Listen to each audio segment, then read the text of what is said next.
नेता राहुल गांधी ने कहा, आमतौर पर प्रक्रिया होती है कि आप बात करने के लिए कह सकते हैं, इसलिए मैंने देश में एलपीजी गैस और तेल की स्थिति के बारे में बयान देने की इजाजत मांगी। लेकिन एक नई प्रक्रिया शुरू हुई है कि पहले मंत्री तय करेंगे, फिर मैं बोलूंगा, फिर मंत्री जवाब देंगे। असल में मुख्य बात यह है कि गैस सारा फ्यूल एक समस्या बनने वाला है, क्योंकि असल में हमारी एनर्जी सिक्योरिटी से कॉम्प्रोमाइज किया गया है। गलत विदेश नीति ने यह समस्या पैदा की है। अब हमें तैयारी करनी होगी। हमारे पास अभी भी थोड़ा समय बचा है।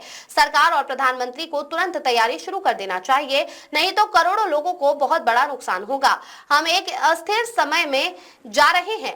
इस दौरान आपको अपनी सोच बदलनी होगी। मैं सरकार को यह सुझाव दे रहा हूं कि अब उन्हें गहराई से सोचना शुरू करना होगा और ये पक्का करना होगा कि हमारे लोगों को भारी नुकसान न हो। मैं कोई राजनीतिक बयान नहीं दे रहा हूं। मुझे दिख रहा है कि एक बड़ी समस्या आने वाली है।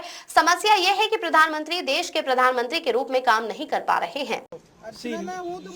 नॉर्मली प्रोसीजर होता है कि you can ask to talk.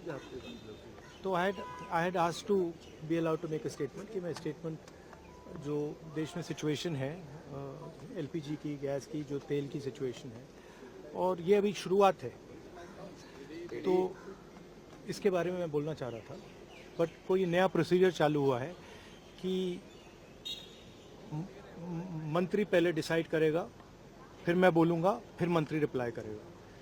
तो ठीक है, let's see what happens. But basically main चीज़ क्या है, that gas is going to be a problem, petrol is going to be a problem, all fuel is going to be a problem, because essentially our energy security has been compromised. Flawed foreign policy has created this problem. Now it doesn't matter. अभी क्या करना है, अभी prepare करना है। अभी आपके पास थोड़ा सा टाइम है,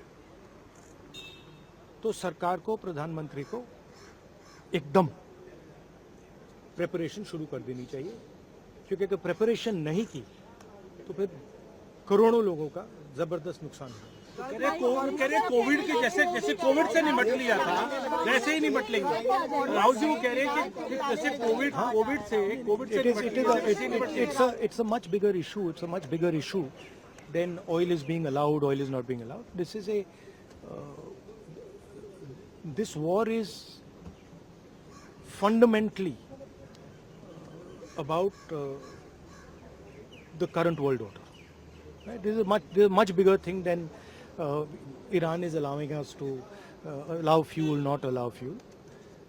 We are going into an unstable time. When you go into an unstable time, you have to change your mindset. You cannot have the same mindset, right? So what I'm suggesting to the government is that they now start to think deeply about what are the possibilities and what do we have to do to make sure that हमारे लोगों को नुकसान ना हो. I'm not making any political statement. I'm just saying that I can see that a big problem is coming, right? And सुनिए, और अगर ये ईरान के लेवल पे अभी रिजॉल्व हो जाए, तब भी ये प्रॉब्लम नहीं जा रहा है, क्योंकि दुनिया बदल रही है, स्ट्रक्चर बदल रहा है.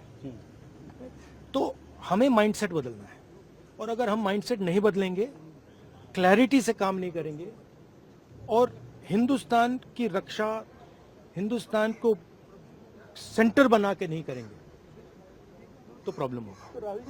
वो तो कह रहे हैं कि ऐसे कोविड के साथ निपट लिए, प्रधानमंत्री ने कल कहा कि ऐसे कोविड से निपट लिए, हम तो इससे भी निपट लेंगे. देखिए आप कुछ भी कह सकते हैं.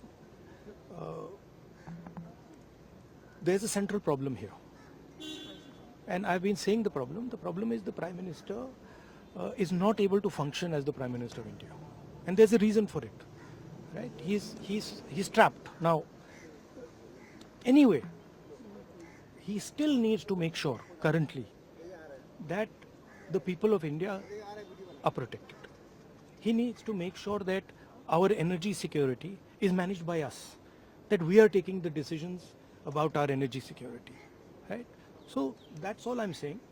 I hope the government listens to what I'm saying, because अगर नहीं सुनेगी तो बहुत बुरा नुकसान होने वाला है.